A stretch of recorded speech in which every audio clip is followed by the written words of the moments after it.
Flames flicker across a coastal village. Smoke twists into dawn mist as longships slice through the water. At their helm stands a boy, barely 17, eyes sharp as the sea spray. A raider in his first season, already drunk on fire and fear. He kills not for kings or gods, but for silver, glory, and the right to carve his name into terror itself. And yet, time will twist that name. Those same hands that spill blood will one day fold in prayer. Those same lips that shouted war cries will whisper blessings. He will become a saint, not by peace, but through power. How does a Viking warlord, a killer crowned in ash, become the holy protector of a kingdom? The answer begins in exile, with a boy who learned that survival demanded both blood and cunning. Olaf Haraldsson's youth was written in salt and smoke. He was born to royal blood, but raised among killers. By 12, he was raiding. By 19, he had crossed more seas than most men would ever dream of, leaving behind frightened cities that still whispered his name when the smoke cleared. From the Baltic to the English coast, he rode the tide of war. In Frisia, he joined Thorkel the Tall, a mercenary captain who turned slaughter into business. In France, he watched fortresses burn under iron and torch. Even Spain, sunlit and foreign, felt his raids. Wherever gold glittered, Olaf appeared, and every raid taught him something new. He learned that fear was currency, that kings would pay to be spared, that terror could rule faster than armies ever could. He wasn't just a warrior, he was a strategist. He learned to strike without warning, vanish without trace, and make every appearance feel supernatural. But beneath the blood and the raids, something else was changing. Everywhere he went, in England, in France, in the South, he saw crosses rising where axes once ruled. He saw bishops command armies without drawing swords. He saw that Christianity wasn't just a faith, it was a system, a power greater than steel. And Olaf began to understand. If he wanted to rule, not just raid, he needed more than warriors. He needed legitimacy. So when a bishop in Rouen offered him baptism, he didn't hesitate. It wasn't surrender, it was strategy. That water wasn't salvation, it was currency. One ritual turned him from outlaw to potential king. The same Europe that once hunted him as a pagan now had to recognize him as Christian nobility. The wolf had learned to wear a shepherd's cloak. And behind that new faith, he saw his path home, to a divided Norway that would never see him coming. Why did a warrior baptized in France return home acting more like a conqueror than a missionary? By the time Olaf's ships appeared off Norway's coast, he came armed not just with soldiers, but with symbols. Priests in unfamiliar vestments walked beside battle-hardened huscarls, their crosses shining against the same sunlit water that once reflected his longships. Every sail carried both a message and a threat. For Olaf, faith was not a refuge. It was a weapon to unify a divided land. From the first landings, his campaigns blurred the line between crusade and conquest. He declared himself a Christian king sent to cleanse Norway of pagan corruption. And he meant it literally. But behind sermons lay his true ambition, to break the jarls who had carved Norway into their own kingdoms. For generations, coastal lords had ruled like small monarchs, collecting tolls, commanding warriors, and calling on their gods for legitimacy. Olaf learned that destroying their gods meant dismantling their authority. Every burned shrine was a transfer of power. The sagas preserve one of his most brutal performances. In the valley of Gulbrandsdal, Olaf's men confronted a crowd gathered to defend their wooden idol of Thor, a towering carving draped in cloaks and adorned with gold. When the king ordered his men to strike, Axes splintered the statue open, and what poured out wasn't blood or revelation, but rats, mice, and snakes spilling onto the ground. The crowd recoiled in horror as the symbol of their god rotted in front of them. Olaf seized the moment, ordering the destruction of every nearby shrine. It was humiliation used as theology, a public proof that the old gods could decay, while his new one could command even fear. Scenes like Gulbrandsdal repeated across the interior. In settlements that resisted, sacred groves were axed down and their altars razed. Statues that had guarded the seasons were dragged into fire pits or paraded through villages as trophies. Pagan priests were forced into the freezing rivers for hasty baptisms, shoved under ice-flecked water, while Olaf's warriors barked prayers from the banks. He promised salvation, but what most people felt was subjugation. Conversion became a test of loyalty, not belief, and the price of refusal was often exile or death. The foreign clergy accompanying him had imagined gentle evangelism. Instead, they found themselves conscripts in a campaign of spiritual war. Church processions followed behind siege columns. Sermons doubled as proclamations of royal law. When Olaf established control over a new district, he built churches not as sanctuaries, but as outposts for authority. To give divine shape to his rule, Olaf called an assembly at Moster, where he and Bishop Grimkel drafted a unified Christian law. That legal code, the Moster Law, did more than declare Christianity the faith of the realm. It centralized power. The church gained judicial control over spiritual matters, but always under the crown's oversight. Every tithe and parish reported upward through the hierarchy to Olaf himself. Faith became bureaucracy. Religion became infrastructure. And the first truly national law of Norway carried both cross and crown in its seal. But the deeper the law rooted itself, the more it choked the life out of local tradition. Far inland, smallholders whispered that their springs and stones had been cursed by decree.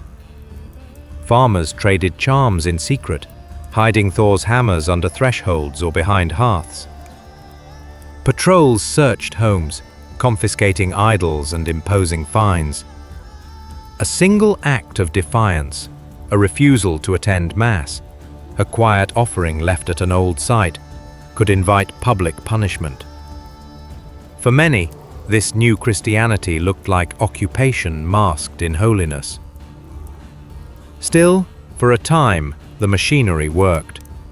The kingdom's temples fell quiet, and the network of parishes extended Olaf's reach farther than any warband ever could. He had forged unity where endless feuding once stood. Yet that unity rested on enforcement, not devotion. The same system that bound peasants to the church also bound nobles to a hierarchy they had never agreed to serve. And there, beneath the peace, tension grew. The Jarls who had once sailed with Olaf began to feel locked out of their own lands. In the glow of new churches, Norway finally looked united, but its fires of resentment were already being lit behind closed doors. For a moment it seemed Olaf Haraldsson had done the impossible. Norway, long a patchwork of rival clans and coastal lords, finally answered to one crown. He ruled as both king and missionary. His new laws bound faith to the throne. His priests preached loyalty in the name of Christ. And for a few short years, peace, or something that looked like it, spread across the fjords. But stability built on fear never lasts. The Jarls, Norway's ancient nobles, had followed Olaf expecting partnership. What they found was subjugation. Every law, every priest, every tithe carried the same message. The king alone decides. Even the sea lords who had once raided beside him now felt cornered in their own halls. Among them was Erling Skjalgsson, a powerful jarl from Rogaland. once Olaf's strongest ally. Erling's ships had fought beside him for years. His loyalty had helped secure the throne. But now Olaf's men marched through his estates, enforcing royal taxes, questioning judgments, seizing lands. To Olaf, it was reform. To Erling, it was betrayal. Their feud came to a head at Avaldsnes, where royal officers arrived to enforce Olaf's decrees. The clash turned violent. Erling's men resisted, blood spilled. And when the smoke cleared, Olaf's soldiers had not only won, they had executed Erling himself. Across Norway, the reaction was shock. Erling had been beloved, a symbol of the old nobility. His death wasn't seen as justice, but treachery. That killing lit the fuse. Other lords, men like Thorahund of Helgeland, famed for his wealth and honor, turned their backs on the king. In the halls of the north, whispers spread. Olaf has become a tyrant in the name of God. Meanwhile, far to the south, a new power watched the chaos unfold. Canute the Great, King of Denmark and England, already ruled the largest empire Scandinavia had ever seen. To him, Norway was the missing piece, and Olaf's arrogance had just opened the door. Canute didn't send armies first. He sent silver and promises.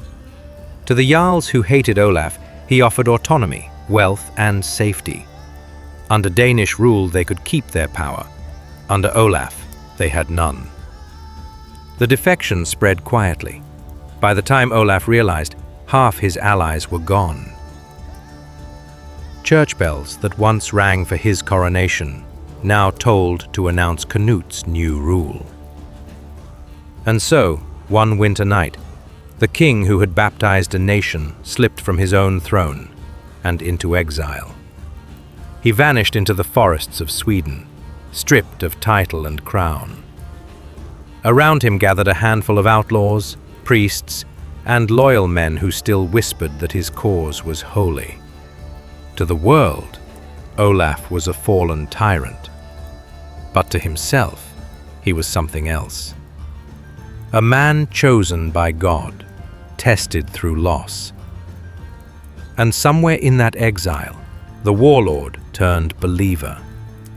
The conqueror turned penitent. Months later, that belief would drive him back into Norway, toward a final battle that would turn his defeat into immortality.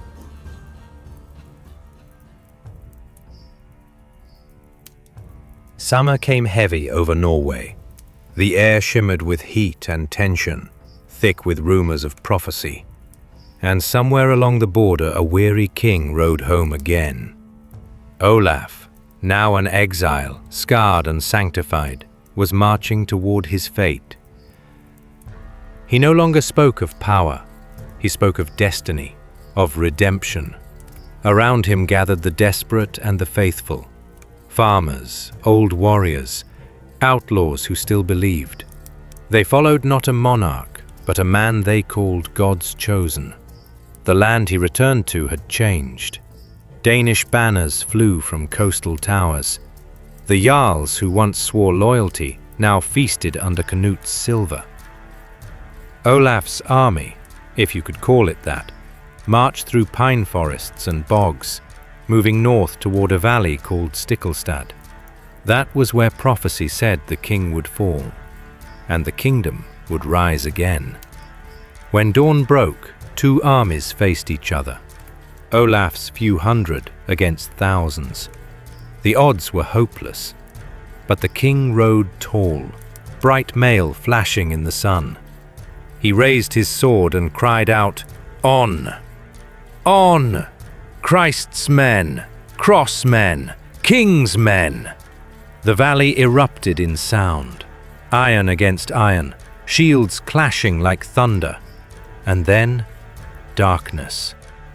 Witnesses claimed the sun dimmed, the sky turned black, a sudden eclipse, as if the heavens themselves joined the battle. In that ghostly light, Norwegian fought Norwegian. Brother against brother. Faith against loyalty. Olaf fought like the man he once was, relentless, unyielding. He struck until both hands bled, but destiny doesn't bleed. A spear found him, thrown by Thorahund, the very noble whose rebellion had begun after Erling's death. The blade struck deep beneath the ribs. They say the blood that spilled from the wound healed Thora's own infected hand. A miracle, born in the same moment as the king's death. Olaf fell among his men, face pressed into the soil of his homeland. When the battle ended, the field was silent, except for crows. His soldiers hid the body in secret, afraid his enemies would desecrate it. Days later, when they uncovered the grave, they found the wounds closed, the flesh untouched, and the air faintly sweet. The whispers spread faster than any army could march. The tyrant, they said, had died a saint. And from that soil, a legend began to rise. A king reborn in death. A martyr whose faith would outlive every crown. After Olaf's death, Norway fell quiet. But it wasn't peace, it was shock. Canut's Danish governors ruled harshly. Taxes soared, fields went empty. And in that despair, the people began to remember the man they had killed. That memory became their rebellion. Within a year, the church declared him Saint Olaf. The proclamation came not from Rome, but from Norway itself, led by Bishop Grimkettle, a cleric who understood that holiness could unite a broken land. When Olaf's coffin was opened before witnesses, they swore the body had not decayed. His skin was radiant, his hair longer. A fragrance of flowers filled the air. Grimkettle declared it a miracle and canonized him on the spot. For a nation ruled by foreigners, this was more than faith. It was defiance. Pilgrims began to walk toward Nidaros, modern-day Trondheim, where his remains were moved to a shrine. They came seeking healing, blessing, deliverance. Every prayer was also a whisper of rebellion. Coins were minted with his face, churches bore his axe and halo, and every miracle claimed in his name weakened Danish rule. In death, the raider who once ruled by fear now ruled by faith. His sainthood turned into a weapon sharper than any sword.